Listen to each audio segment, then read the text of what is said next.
Good afternoon, everyone. Happy Friday. Sorry, just give me a second. All right, well.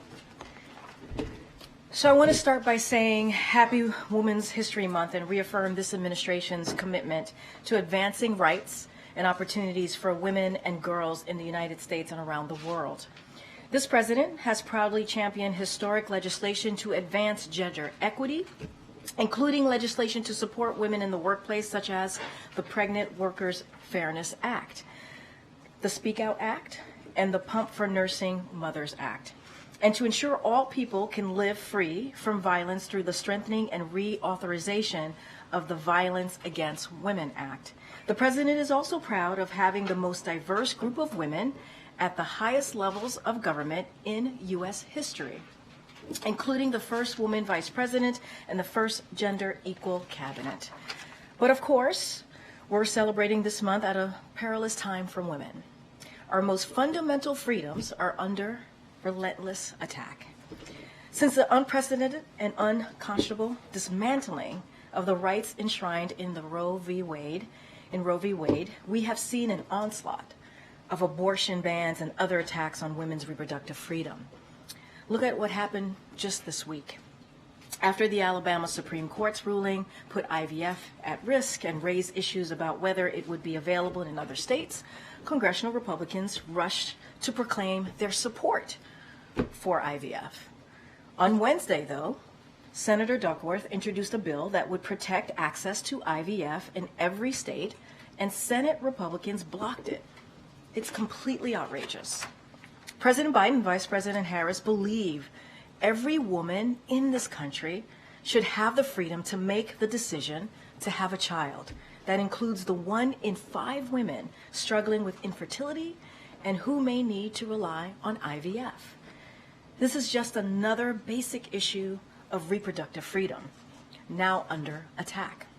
When the Supreme Court overturned Roe v. Wade, it paved the road for Republican elected officials to pursue their extreme agenda for families in Alabama and across the country. And no attempts to publicly rebrand can change the fact that Republican elected officials have spent decades trying to eliminate the constitutional right to choose and undermine reproductive freedom. President Biden and Vice President Harris will continue to fight to protect access to reproductive health care and call on Congress to restore the protections of Roe v. Wade in federal law for all women in every state. And more broadly, not just during this Women's Month history, but every day. We remain committed to continuing this important work in service of advancing the full participation of women, a foundational tenet to our democracy. And next, as you heard from President Biden earlier, today is an important milestone in ensuring access to mifepristone, a drug that has been approved by the FDA as safe and effective for more than 20 years, with major retail pharmacy chains newly certified to dispense this medicine. Many women will soon make the option to pick up their prescription at a local certified pharmacy, just as they would for any other medication. The administration continues to encourage all pharmacies that want to pursue this option to seek certification. In the face of relentless attacks on reproductive freedom by Republican elected officials, the president and the vice president will continue to fight to ensure that women can get the health care they need, including mifepristone. And we will continue to defend the FDA's independent and evidence-based approval of this medicine and call on Congress to restore the protections of Roe v. Wade in federal law. And today, we are also praying for the 2 lives lost in Texas as a result of the historic wildfires impacting the region. We are also thinking of the thousands of residents who have had to evacuate, many losing everything they own as a result of these ongoing fires. We remain grateful to the first responders on the ground who continue to put themselves into harm's way to protect people and save lives. With over 1 million acres burned, this is the largest wildfire in the history of Texas, and unfortunately, this fight is not over. But as the president said when he was in Texas yesterday, the Biden-Harris administration is doing everything possible to help the people and communities devastated by these fires. Hundreds of federal firefighters have been deployed to help fight the blaze, along with critical fire suppression equipment, and FEMA has provided financial assistance to ensure Texas and Oklahoma have the resources they need to fight these fires and keep people safe. We continue to encourage those in the affected areas to remain vigilant and heed the warnings of local officials, especially if you are ordered to evacuate. As always, we stand ready to provide further support as needed. And finally, yesterday, as you all know, the president traveled to Brownsville, Texas, and heard directly from the Border Patrol, asylum officers, and immigration enforcement officials about operational realities on the ground. These officials emphasize the need for additional resources to secure the border and to make our asylum system fairer and faster. That is why months ago, President Biden ordered his team to negotiate in good faith with a bipartisan group of senators to deliver significant policy changes and additional resources to the border. And after months of negotiations, the president and the bipartisan group of senators reached the toughest and fairest border security and immigration agreement in decades. But once again, you heard the president yesterday highlight how critical that agreement is to securing our border. You heard President Biden focused on solutions that would deliver for the frontline personnel and deliver for the American people. But elsewhere, the American people heard a much different story when congressional Republicans rejected the bipartisan border security agreement because, by their own admission, former President Trump thought it would hurt him politically. They showed the American people that to them, partisan politics is more important than our border security. When Governor Abbott chooses to use migrants as political pawns and leave them by the side of the road in the dead of winter, he shows Republicans are more interested in politics than solutions. Republicans called for policy changes at the border. We have a bipartisan border security agreement that is supported by the Border Patrol Union, the U.S. Chamber of Commerce, the Wall Street Journal, and the bipartisan South Texas Alliance of Cities. It is time for Republicans to stop blocking that agreement, put politics aside, and provide border officials with the tools and resources they need to secure the border. With that, Admiral John Kirby is here to give us an update on what's going on in the Middle East. Admiral? Thank you, Kirby. Appreciate that. Good afternoon, everybody. Want to just start by talking about the tragic and alarming event in northern Gaza yesterday, in which many Palestinian civilians lost their lives while seeking humanitarian aid and assistance amid a dire situation on the ground there. We express our deepest condolences to the families of those who were killed, and of course, all those who were hurt as well. As you know, we've asked the government of Israel to investigate, and it's our assessment that they're taking this seriously and they are looking into what occurred so as to avoid tragedies like this from happening again. This event underscores the importance, we believe, of expanding and sustaining the flow of humanitarian assistance in the Gaza, since so much of it is in need, and by no means should what happened yesterday preclude or prevent additional humanitarian assistance from getting in. I think, as you all know, the United States remains the largest provider of humanitarian assistance into Gaza, and you heard directly from the president today that we need to do more, and the United States will do more. As a matter of fact, as the president just announced, the United States will carry out airdrops of aid into Gaza in coordination with our international partners, particularly Jordan, in the coming days. We're also going to redouble our efforts to open up a humanitarian maritime corridor to deliver amounts of humanitarian assistance by sea, hopefully large amounts by sea. This is, of course, in addition to expanding deliveries by land, which we have been keenly focused on now for many months. We'll continue to push Israel to facilitate more trucks going in and more routes being open so that more aid can get to more people. We're going to continue to pull out every stop to get more aid to people who desperately need it. Now, as you all know, a deal that would trigger a 6-week ceasefire is currently on the table.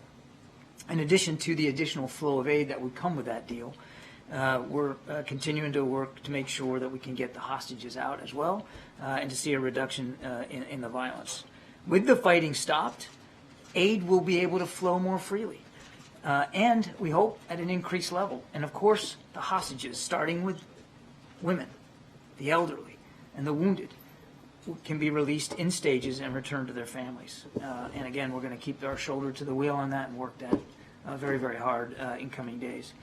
Now, of course, as you all know, President Biden is glad to welcome Prime Minister Meloni of Italy to the White House today for a bilateral meeting to reaffirm the strong bilateral relationship that we have with Italy. In fact, the meeting just started. Italy is the president of the G7 this year. President Biden has been looking forward to the opportunity to coordinate with Prime Minister Meloni on their shared priorities for the G7 and the NATO leaders summits that are happening this summer. As you heard from the President just a little bit ago, the two leaders will, of course, discuss shared challenges on a range of global challenges that include humanitarian assistance for Palestinians, as well as the need to prevent regional escalation in the Middle East and to protect international shipping in the Red Sea. The leaders will also underscore their commitment to continue to support Ukraine as it confronts Russian aggression. The President will, of course, raise the efforts that we've been pursuing to see our supplemental funding approved by Congress. The President appreciates Prime Minister Meloni's leadership on all those issues, and he looks forward to a very good discussion with her. Just to triple check, when the President said we were airdropping to Ukraine twice, he meant Gaza, correct? He just misspoke. He was referring to Gaza. And can you talk about how the U.S. ensures that the airdropped aid gets to the people who needs it and doesn't end up in the hands of Hamas? Yeah, I'm really glad you asked that question, actually. Having seen these kinds of operations myself over many years, there's few military operations that are more complicated than humanitarian assistance airdrops. This is a tough military mission to do because so many parameters have to be exactly right. We're going to pursue this the way we would pursue any such operation, carefully. We know we have to move with a sense of alacrity. We're alive to the need, but we're going to do this in concert with our Jordanian partners. And again, the planning will be robust on this. That said, I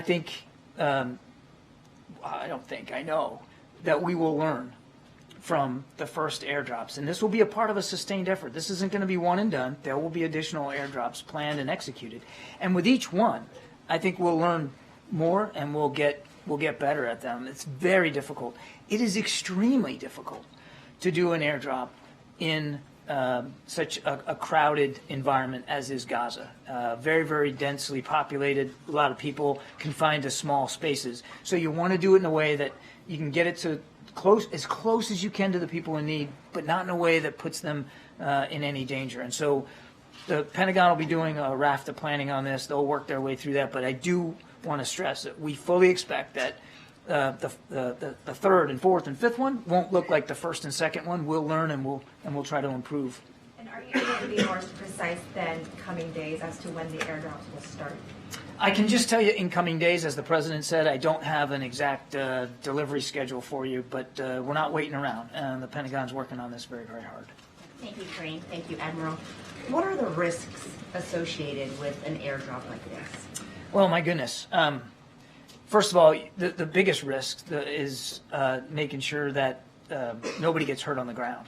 And so you got to locate out areas to drop that you know will be safe for people so that they don't become victims of the drop itself. I mean, when you're dropping out of an airplane, again, it depends on what you're dropping. In this case, the first deliveries will be food. Most likely the MREs, the portable food that the military uses. And so you want to be able to get it, again, in a place that's safe, from nobody's getting hurt on the ground. And then you want to make sure that it's in a location that is also accessible to aid organizations to help distribute that food, so that you want to see it as best you can, and it may not be possible in Gaza, but as best you can, a presence on the ground to help with the distribution, so that the drop itself doesn't become a scene or a site of insecurity and instability of people rushing it and getting hurt and trying to get to it. And then lastly, the big challenge is making sure that it's physically in a geographic location that is close to people that are most in need. So there's an awful lot that goes into that, and of course then there's the whole air component of that. The weather and the winds and the need for the pilots and the aircraft to be safe as well. I mean, this is not this isn't like an area of a humanitarian disaster such as an earthquake or a hurricane site. This is a war zone. So there's an added element of potential danger to the pilots and the aircraft, and we have to factor that all into. Can you talk about the timing of the airdrops and why the U.S. hasn't considered or hasn't done one before now, given that this need for aid is not new? We've been working on the idea for airdrops here for a little while. The idea of thinking about through whether we need to do this. But again, it's not the kind of thing you want to just do in a heartbeat. You want to think this. You want to think it through carefully, and we've been doing that. But certainly, the need is much more acute here in recent weeks. And again, we want to answer that. We had tried, and we still are trying, to get the ground movement increased. And that's another reason why we're working so hard on this hostage deal, because it will give us some breathing space to increase that level of stuff on the ground.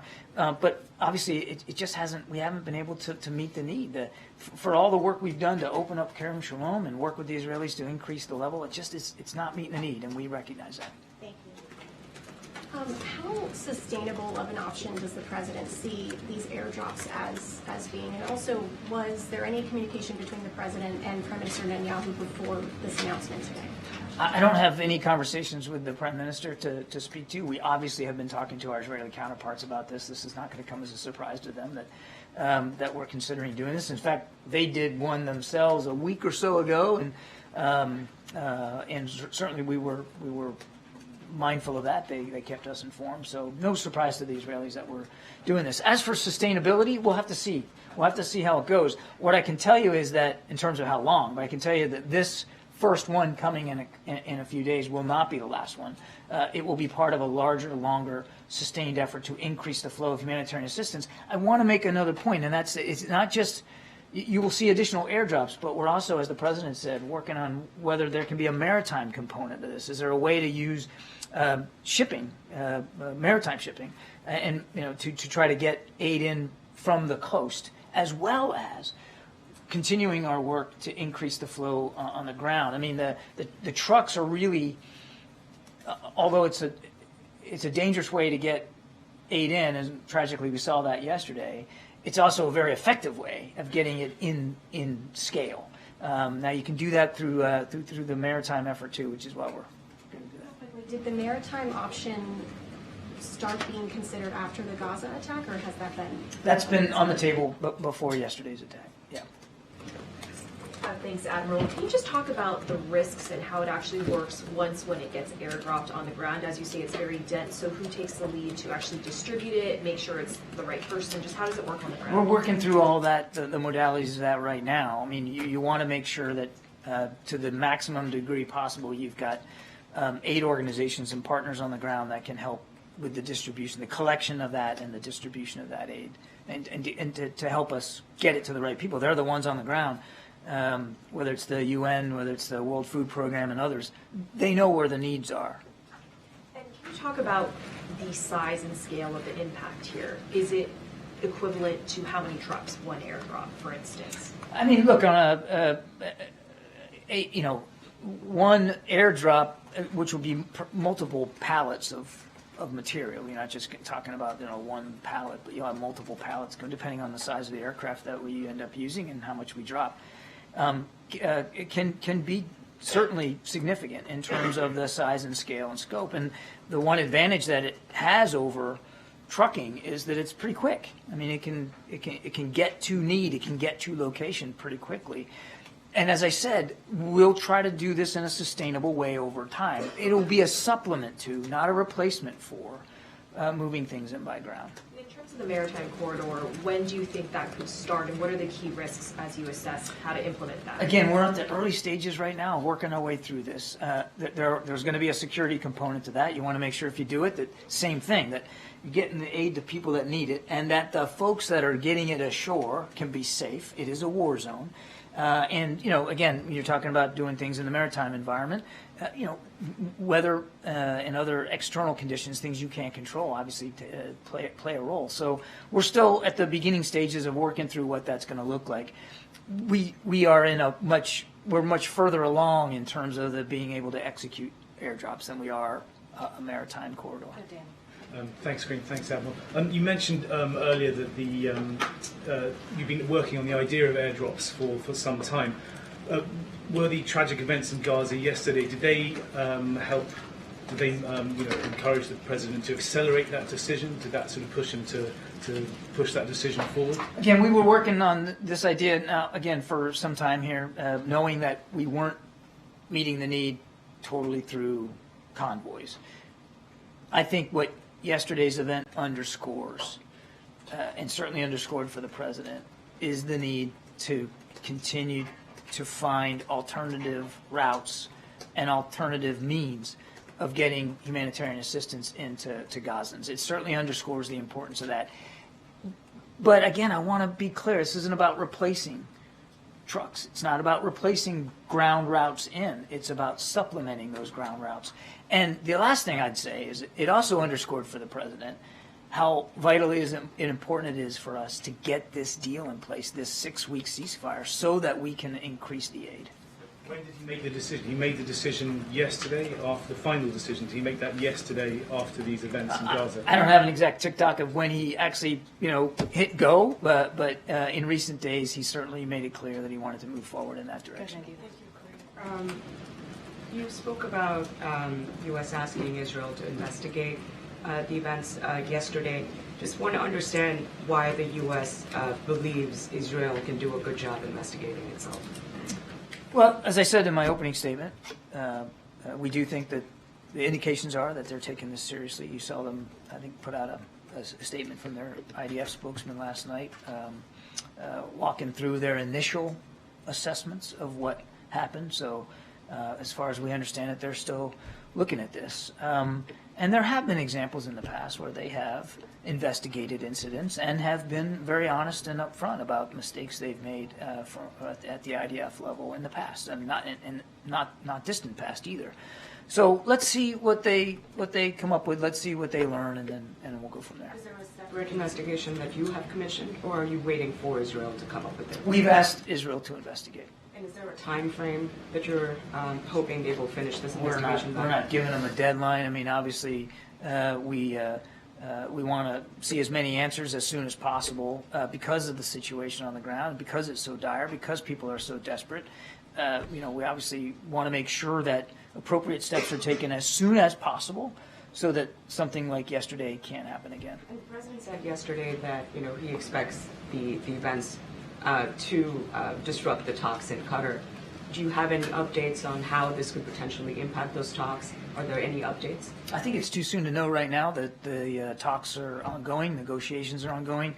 We still believe that they're moving in the right direction, but I think it's too soon to know whether what happened yesterday is going to have a practical effect on it. I can tell you that we're working very, very hard on this, as evidenced by the president's phone call yesterday with the Emir of Qatar and the president of Egypt. I mean, that should indicate to you just how hard we're working on this, and we're still hopeful that we'll be able to get there hopefully soon. I think you've gotten at this a little bit. Can you just articulate why the U.S. cannot simply just send this aid in overground into Gaza? What are the holdups on the Israeli side by sending the trucks in? Why does it have to be by air? Kevin, it doesn't have to just be by air. In fact, as I said earlier, the idea of airdrops is to supplement the delivery on the ground. And even though you can pack an awful lot into a military aircraft, you can't replicate the size and scale and scope of a convoy of 20 or 30 trucks.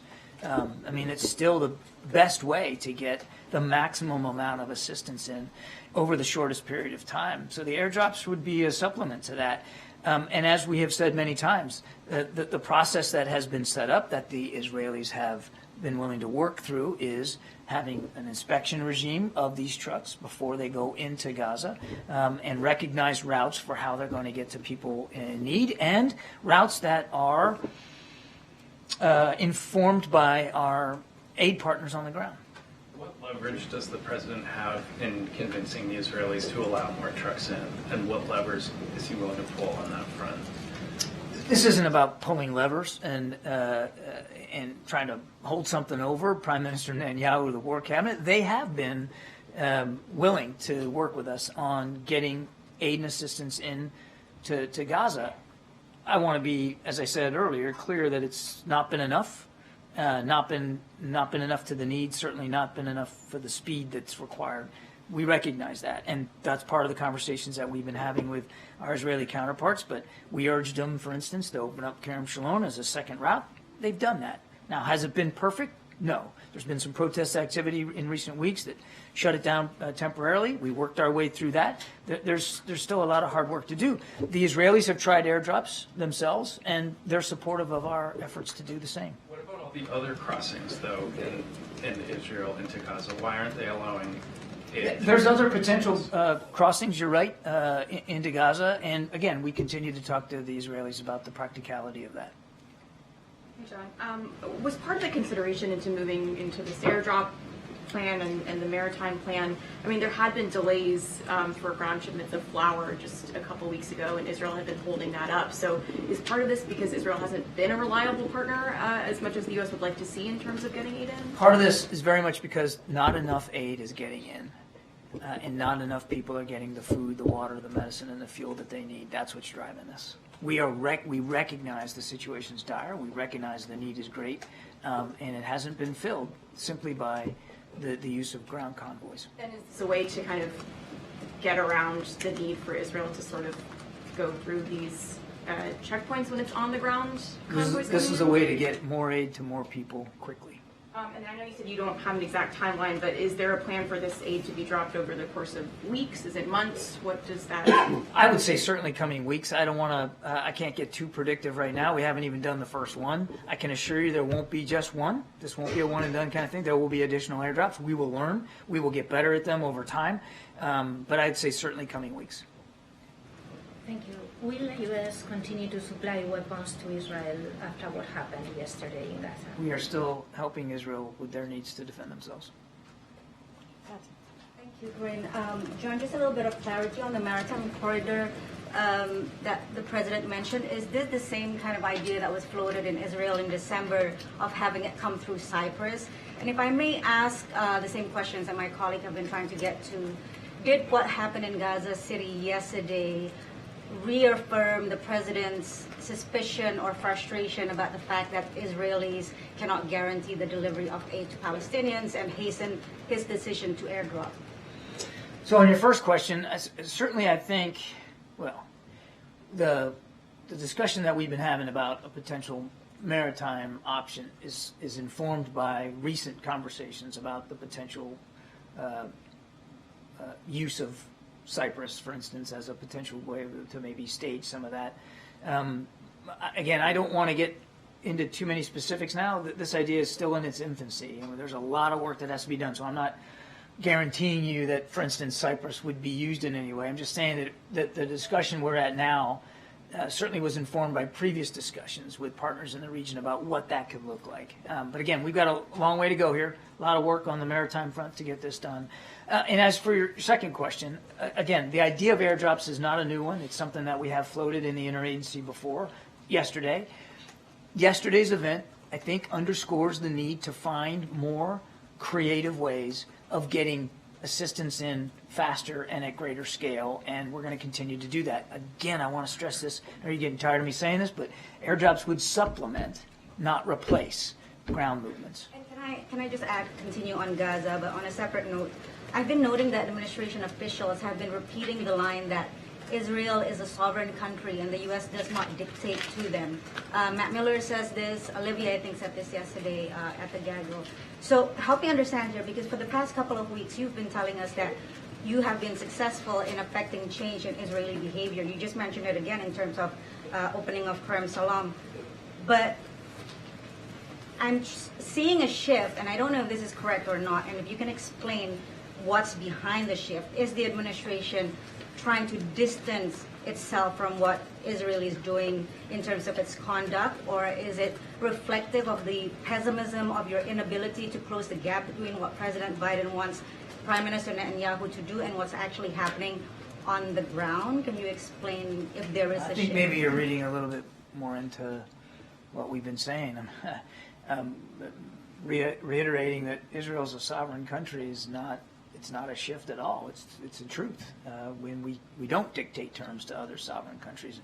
Israel is also a great friend and an ally, and we can have conversations with them that in some ways you can't have with other countries, because you are a friend and an ally, and you can be tough, and you can be candid, and you can be forthright with Israeli leaders, and we're not afraid to do that. And but no, there's no shift here. I mean, make no mistake, as I've said many times just today, not enough aid is getting into people that need it. It's not happening fast enough. It's not happening in the quantity that we need. And we're trying to act to the need. We're trying to behave and change and be more creative to meet the desperate need of the people of Gaza.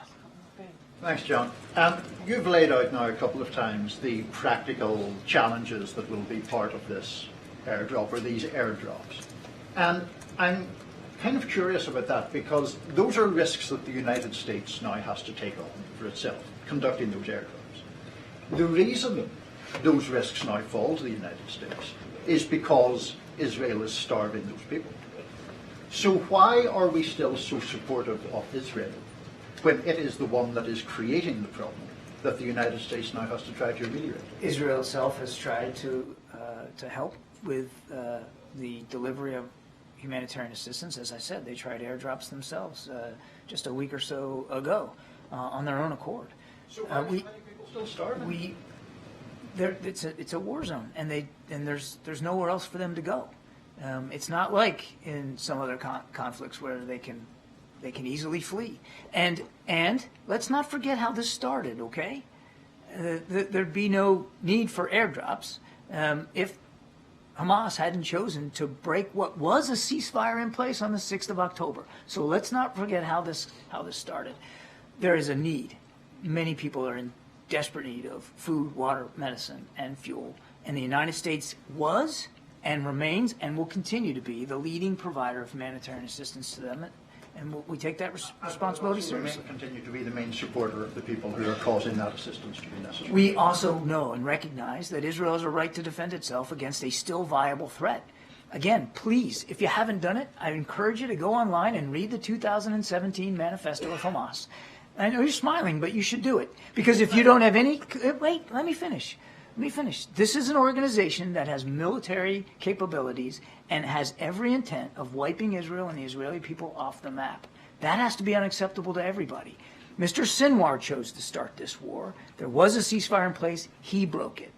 Do you think that the Israelis were defending themselves legitimately when they killed 100 of There had been too many people killed over the course of this conflict. The president has said that himself.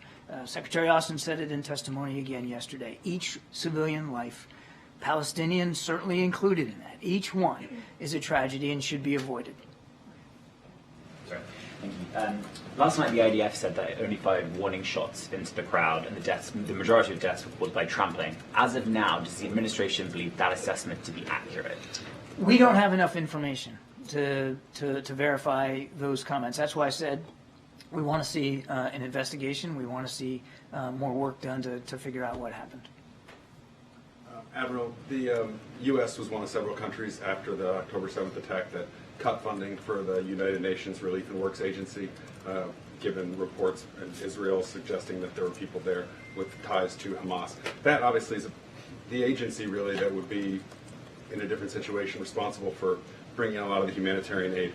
Is the administration rethinking cutting off funding for that organization at this point, given your assessment that not enough aid is getting in? No. The suspension of assistance to UNRWA, what was left unallocated is still suspended. There's been no change in our policy on that, and we're working with other aid organizations like the World Food Program who are on the ground to assist with distribution as well. Look, 13 some odd thousand UNRWA employees on the ground in Gaza.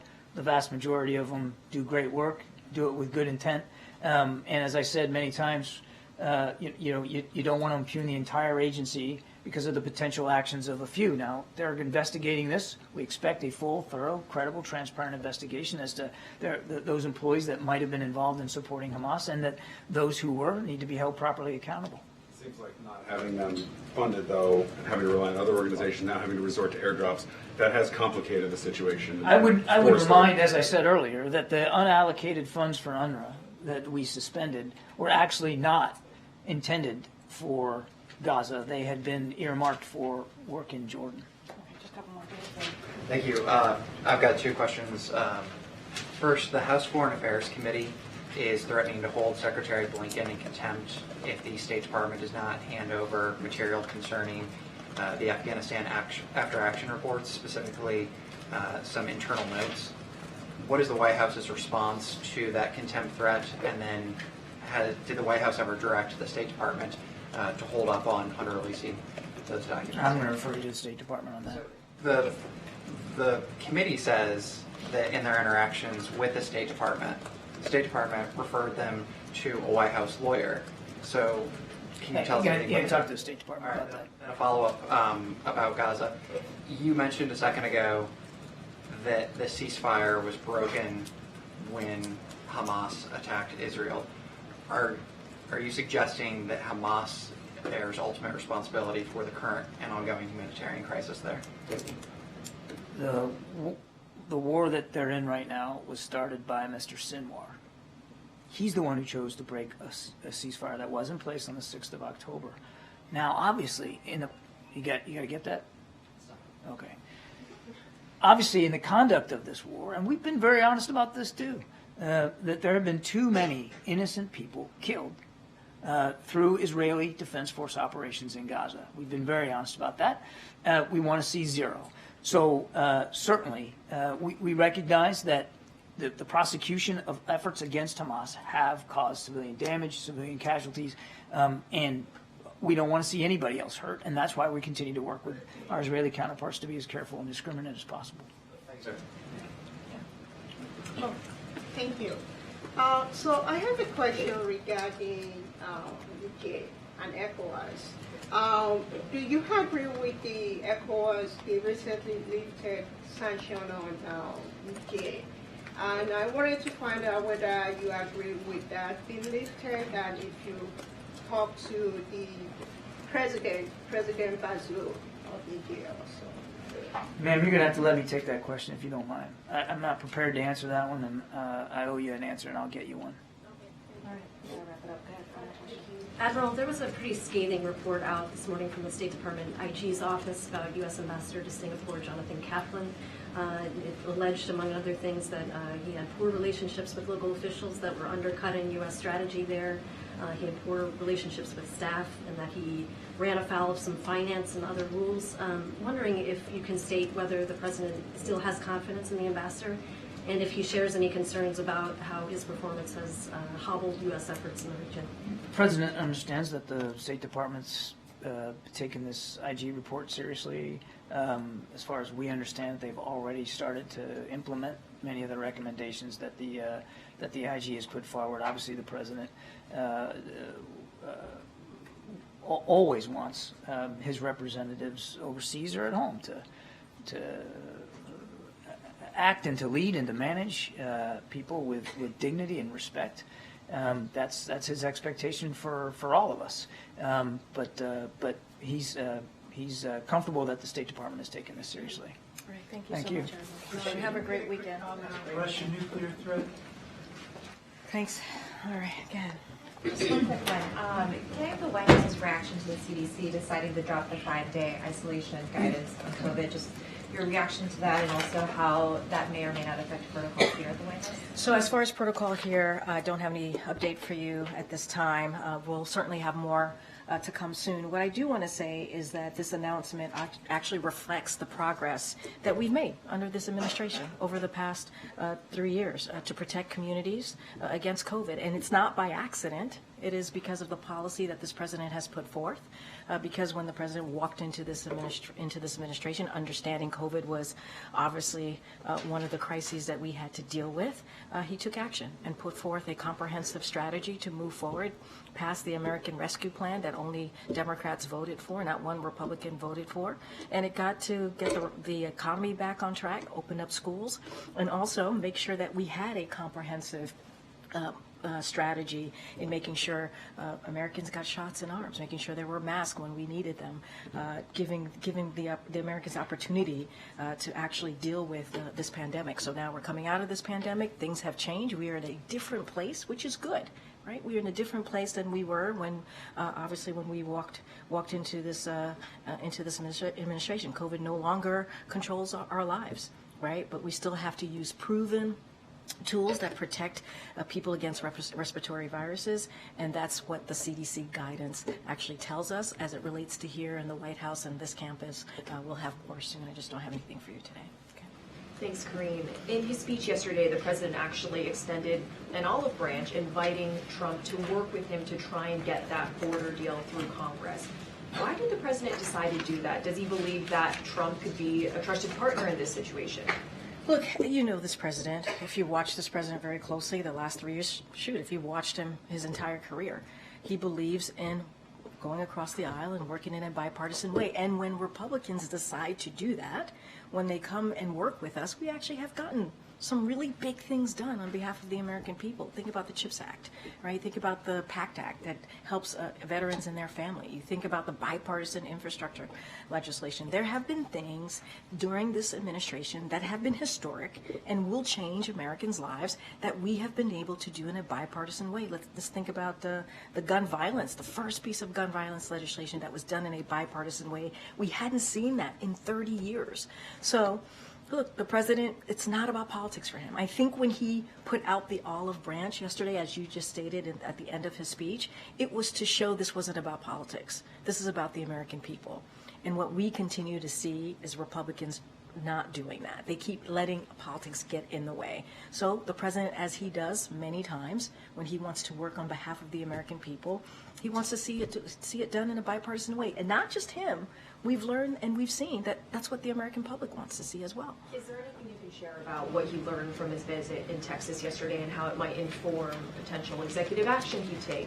Well, look, as far as executive action, I've been very clear about that from this podium, when you all have asked me. We always obviously look at every scenario, every option. We evaluate all of those things. But we do believe, which is why the president went to the border to Brownsville, Texas yesterday, that the way to move forward, the bottom line is we need to take action and move forward with the bipartisan agreement that came out of the Senate. That is the way that we believe we can actually deal with what the challenges at the border. We can deal with the broken immigration system.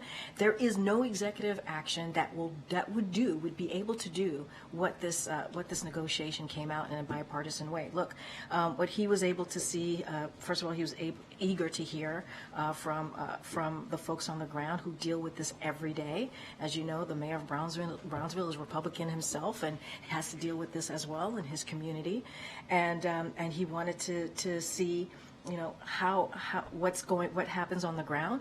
He also wants to see, continue to see that while we're moving forward, it's done in a fairly humane way, right? In a fair and humane way, and that's one of the reasons that he went down there, and he wanted to see what do the officials on the ground had to say, and it was clear to him that they desperately need resources. They need more to do their jobs, to be able to do it in a fair and humane way. They need more to be able to do their jobs and not see Republicans get in the way and continue to vote against what we're asking for, more resources, and not actually do the job and actually protect Americans and deal with a broken immigration system. So he saw that for himself.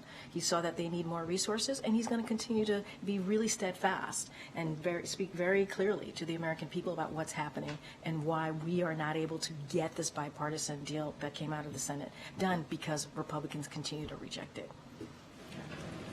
Thanks, Karine. Sorry. Well, I'll get you, Zoe. Just a quick question on Mifpristone. CVS and Walgreens have started, are expected to start selling the pill in several states this month, and we understand the president, of course, has encouraged a lot of other pharmacies to follow suit. Are there any other retail pharmacies that have expressed interest since the White House, released that, or do you have any update on that?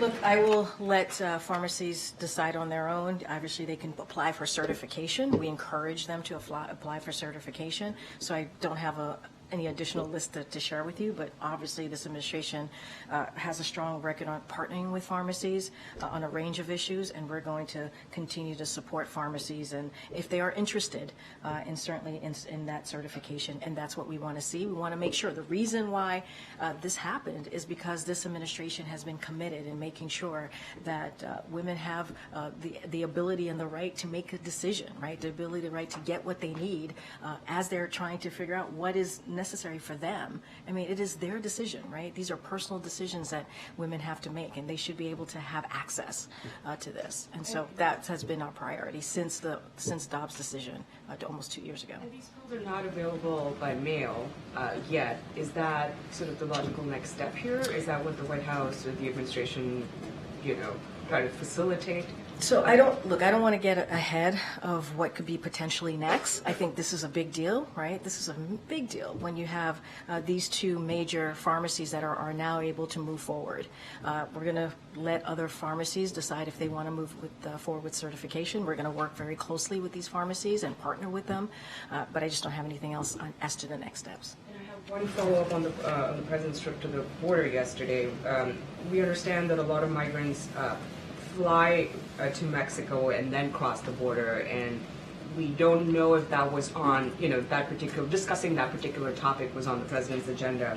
I mean, was anything discussed on whether Mexico should be vetting more of these migrants, or any discussions yesterday on this topic during the president's visit? So look, as you know, we've had continued diplomatic conversations with Mexico and other countries in the region, right? This is not just about the United States. This is a regional situation, an issue that we have dealt with for the past 3 years, actually under this administration, trying to do it in a diplomatic way. I don't have anything else new to share. We talk to the government of Mexico pretty regularly. You've seen some of our officials here, whether from NSC or just from the White House, who have gone down to Mexico and met with the Mexican president on trying to figure out how do we deal with the migration issue.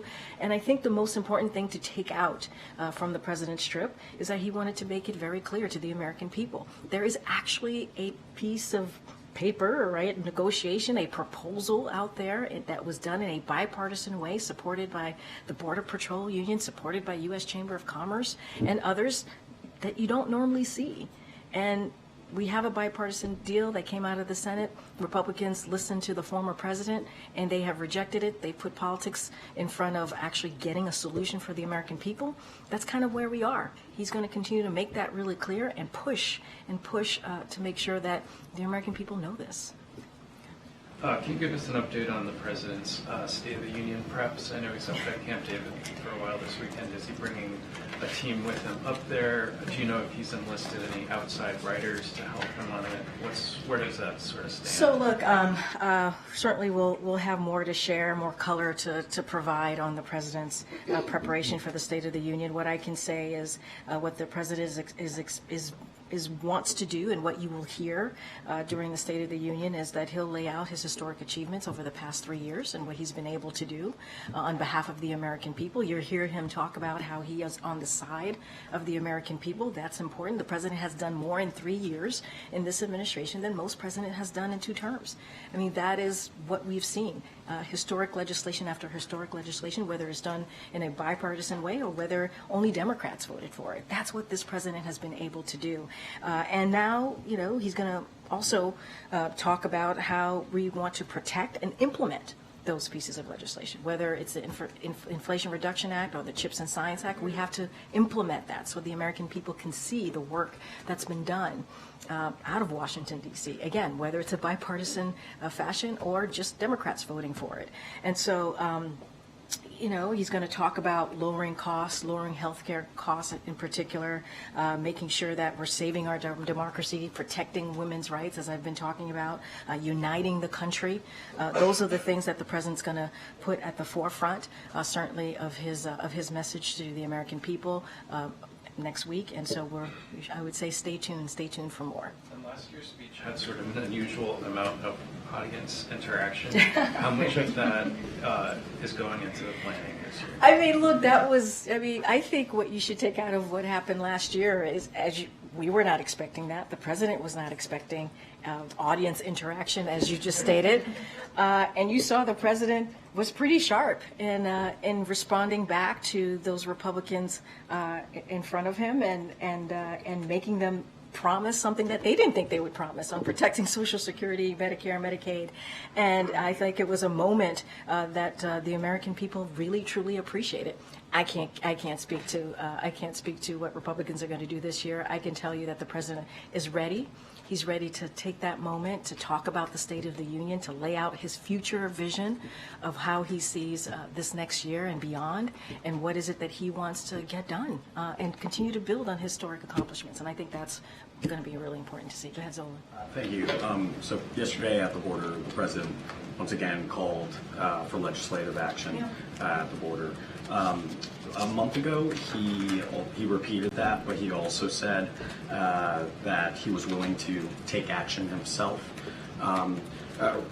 Is the administration, could we expect to see him take action by himself, whether that be executive actions or an executive order?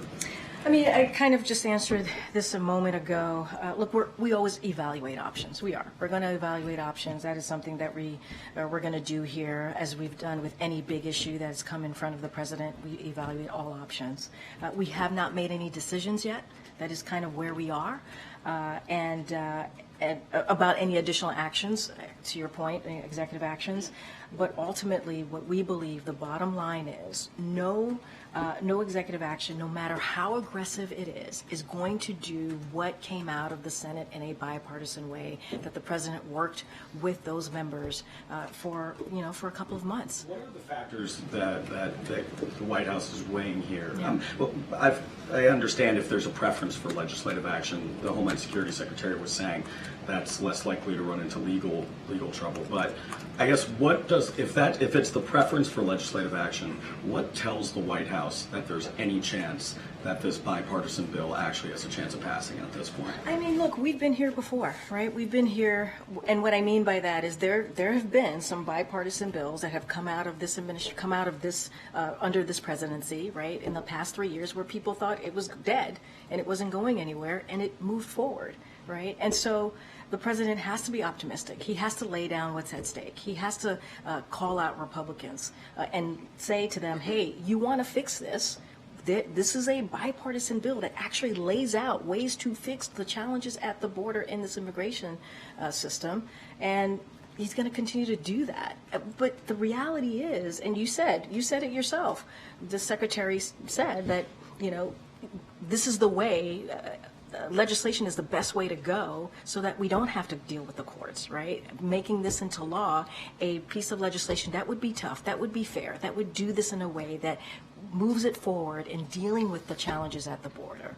And so, look, we're always going to evaluate options. We are. But the reality is the way to actually deal with the challenges at the border, to actually move forward with what we're seeing with this immigration, this broken immigration system that we've been seeing for the past couple of decades, is to move forward with this bipartisan legislation. You don't think we get an announcement of anything before what I'm saying to you is no decision has been made. We are continuing to be very loud and clear. The president, I thought, was very clear about that, very strong about that. He went to Brownsville, that with other elected officials who were on the other side of the aisle, if you will, and he saw for himself what was going on the ground, and he saw that more resources needed to be provided. And he spoke to the American people about this. So, you know, I think that this is something that Republicans really need to understand.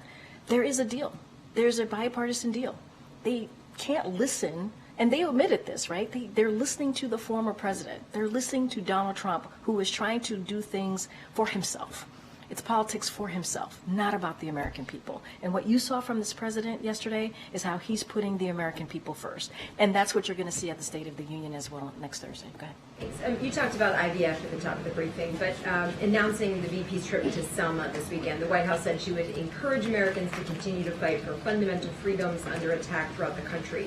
Will she specifically talk about the IVF ruling in Alabama and talk about reproductive rights during her remarks there? So look, I don't have anything to share at this time on what the Vice President's going to speak to, but what I can say, and you all have seen this, that she's going to continue to speak out against these continued attacks on reproductive freedom, as she has done for the past 2-3 years throughout this administration, obviously since Dobbs' decision. And she's been on tour, right? She's been on tour talking about reproductive rights and how important it is to protect that. She's been to Wisconsin, Georgia, California, Michigan. And so she's going to continue to do that. I'm not going to get ahead of what her remarks and what she's going to say in Alabama this weekend. Okay. Thank you, Karine. Given the uncertainty around when and if the House will take up the national security supplemental, can you talk about the president's level setting today with Prime Minister Maloney? So, look, Prime Minister Maloney has been certainly a partner in as it relates to the war in Ukraine. Obviously, that was started by Mr. Putin, and she has been a great partner. So that obviously that's part of the agenda and having that conversation. I mean, what you're asking me is a really good question, right? I think our role in this and how we move forward. Everyone's watching. Everyone's watching how the U.S. is going to move forward as it relates to the national security supplement. Are we going to continue to provide the assistance that we have for Ukraine as they are bravely fighting for their democracy? The world is watching. And that's what House Republicans need to understand. We were able to do it 70-29, getting that national security supplemental out of the Senate. Now, all Speaker Johnson has to do is put it on the floor. We know that there is overwhelming bipartisan support for it. We've heard from Republicans in the House say that. And it is true that the world is watching what we're doing.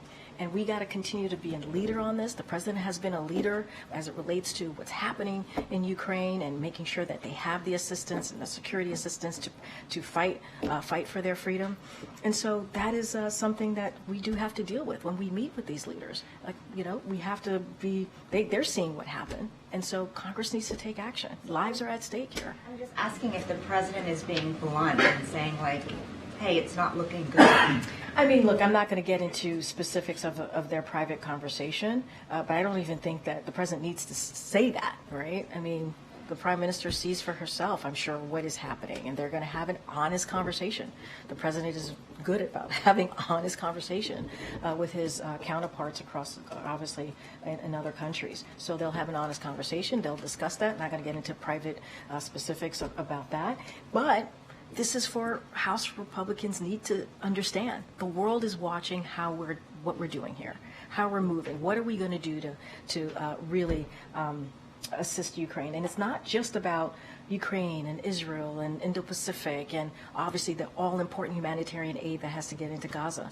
All of that is also connected to our own national security. And we have to put the Americans' national security first. And right now, they're not doing that. They're picking politics. And so that is something that they need to understand.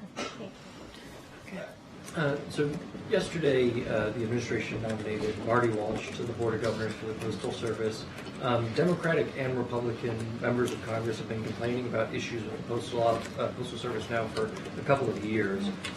Does the White House think there needs to be a change in leadership? Are you satisfied with the job that Postmaster General DeJoy is doing? Do you think there need to be changes in how postal services operate?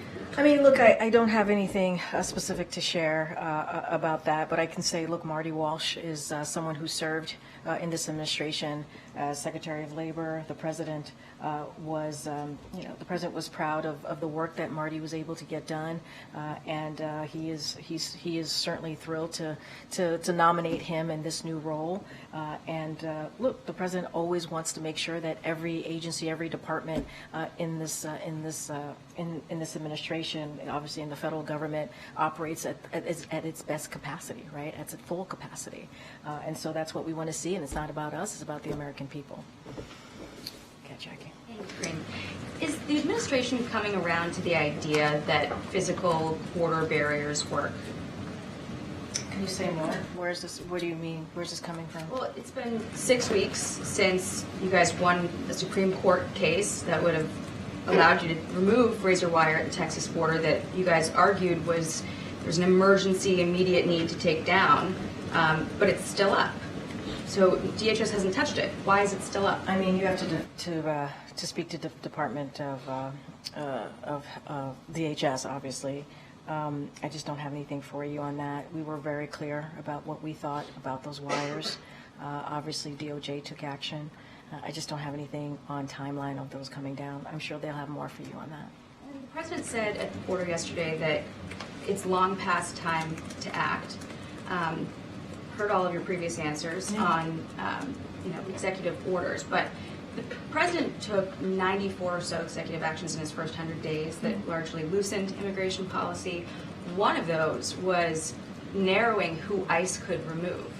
And the administration, as of yesterday, I believe, is now calling on sanctuary cities to cooperate with ICE. So why doesn't the president act like he said it's time to do and start undoing some of those policies that he put in place right when he got into office? So I think a couple of things.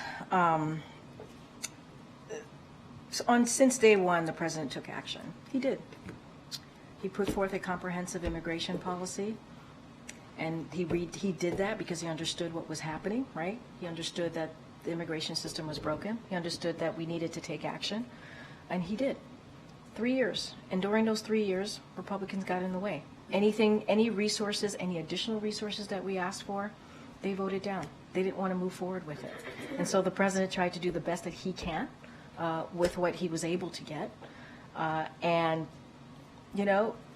We get to a point at the end of the year where we start negotiating with Republicans and Democrats in the Senate. We come up with a piece of legislation, a proposal that is supported by the the Border Patrol, right, union, that's supported by U.S. Chamber of Commerce.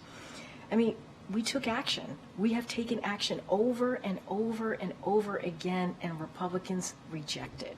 They get in the way. Immigration overhaul versus narrow action that he could take to secure the border, improve the situation that we're seeing ravaging communities. We took action at the end of last year, worked with Republicans in the Senate, Democrats in the Senate, came up with a bipartisan agreement that would actually make a difference.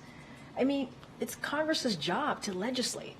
It is their job to legislate. We're afraid of legal challenges with things like student loans. Here's the thing. You used executive orders when you wanted to. We have taken action over the last 3 years on the border. We've taken policy action. We have taken action. The president has. Now we need to get it into a place where we can actually make a real difference on the border challenges that we're seeing.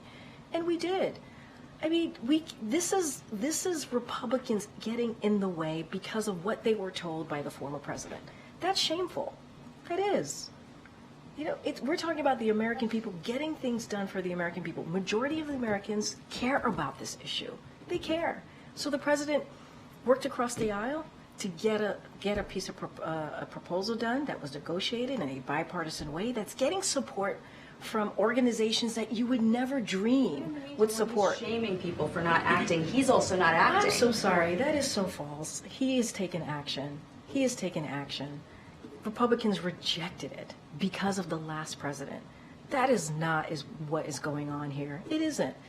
I mean, They told on themselves. Republicans told on themselves and said that the former president told them to not move forward with the bipartisan border patrol deal. They told on themselves. Executive action you can take. We're saying that the best way to move forward is legislation. That's with any issue. The best way to move forward is legislation. Put that into law. And we have a bipartisan agreement that would do that. By the way, the bipartisan agreement, that border deal, has provisions in there that these House Republicans want. These congressional Republicans have been asking for years. So what's the problem? What's the problem? Is it politics or is it the American people? That's for them to answer. Okay.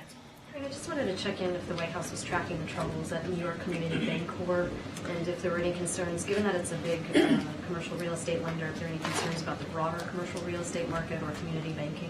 So I'm going to be careful, and we're very mindful here. We don't comment on every individual situation or institution, obviously, but Treasury and regulators monitor the banking sector. But broadly speaking, the banking system remains sound and resilient with substantial liquidity, including among regional banks. So just going to be super mindful. It's being monitored, obviously, by Treasury and regulators. All right, I know I have to start wrapping it up. Yeah, Jared, I know I meant to call you before. I know that the president signed the CR today to prevent the shutdown this weekend. What's his level of confidence after the meeting he had with the Big Four earlier this week that this might be the last CR he has to sign for some time? Does he think that there really is a bipartisan agreement here to lock in these appropriations bills? Look, the bipartisan agreement obviously prevents a shutdown, but it is a, as you call it, a short-term fix, not a long-term solution. It is not a long-term solution. And so Congress needs to do its job. We're going to continue to say that. It is the basic duty that they have is to keep the government open. They have to do this. And let's not forget, they have to move on the bipartisan national security supplemental. Obviously, it was passed in a bipartisan way out of the Senate. Just needs to go to the floor, and it'll get bipartisan support, overwhelming bipartisan support. And we got to do that. And as you know, as I just stated, it is vitally important to Ukraine. So we've got to get that done. And so, look, we're going to continue to say that the House has to do its job. They have to move forward in keeping the government open. It's their basic duty. It's not difficult. It is not difficult. I'm glad, obviously we're glad you said the president signed the CR, and we're glad to see that to prevent a shutdown, but it is a short-term fix, and we need a long-term solution. The American people deserve this. But that meeting this week was really focused on finding that long-term solution, right? It was on the full year appropriations. I told, yes, that's what we want to see, but it was also about preventing a shutdown, which we were able to see, which is good, right? It is good that the government is not shutting down today. It is good, right? That is important for the American people. But we need to find a long-term solution. That's what we need to find. All right, in the back, way in the back. Go ahead, Hastings. Thanks. Another immigration question. Immigration has definitely risen since Biden took office, even without legislation being passed. It's much higher now than it was 5 years ago. So why is that if it's not because of Biden executive actions that took when he got into office? I mean, that's why it's so important to get this bipartisan deal that came out of the Senate done. We understand that there's challenges at the border. We understand that the immigration system is broken. It's been broken for decades. It was broken under the last administration. We want to get this done. But I will say since May of last year, DHS has removed or returned more than 565,000 individuals, and the vast majority of whom crossed the southern border. So, 565,000 removals and return is more than every full fiscal year since 2013. So that has been happening. DHS has been doing everything that it can to get that done. But we need to do more, which is why the president worked with the Senate in a bipartisan way. We gotta see that bipartisan border deal move forward. On a different topic, NBC is reporting that the president's aides are working to minimize disruptions from pro-Palestinian protests, making events smaller and withholding their locations until he arrives. Do you have any reaction to that report? And how do you guys vet? I've not seen that report. I would just refer you to the Secret Service on that one. Go ahead. Thank you. A federal judge ruled against AstraZeneca today in its lawsuit challenging the drug pricing program. Do you have a response? I don't have a response to that. And drug makers are expected to answer by today on if they agree or disagree with Medicare's initial offer on your drug pricing program. Have you received any responses from companies yet, or have any update on how that's going? So here's what I'll say. One of the important provisions that came out of the Inflation Reduction Act was the fact that Medicare was able to negotiate with pharmaceutical companies, getting to a place where we can actually lower costs for the American people, obviously on drugs, on pharmaceutical drugs, and that's incredibly important. And so that's what we're going to see. The President wants to continue to make sure that we lower costs on these drugs, on these important pharmaceutical drugs for the American people. That's why he moved forward to do this. Many elected officials for decades tried to do it and couldn't do it, and the President beat Big Pharma. I'm not going to get into any pharmaceutical companies, but I'll get into what I wanted to say, obviously, was how important it was to get that Inflation Reduction Act done, how important it is now for Medicare to be able to negotiate and help out millions of Americans across the country who pay just too much for drugs, the pharmaceutical drugs here that are much cheaper in another country. That shouldn't be. That shouldn't be who we are as a country. And so the President obviously wants to see Medicare continue to lower some of these costs. And someone asked about mifepristone and CVS and Walgreens, and you had suggested that you worked with pharmacies you were encouraging pharmacies to apply for the certification. Excuse me. Can you talk about what that looked like with CVS and Walgreens, and what the collaboration was like, if there was, between the administration and those two companies? So a couple of things. Back in a year ago, January 2023, FDA took independent and evidence-based action to establish conditions under which pharmacies could choose to become certified to dispense mifepristone. So that's how it all started.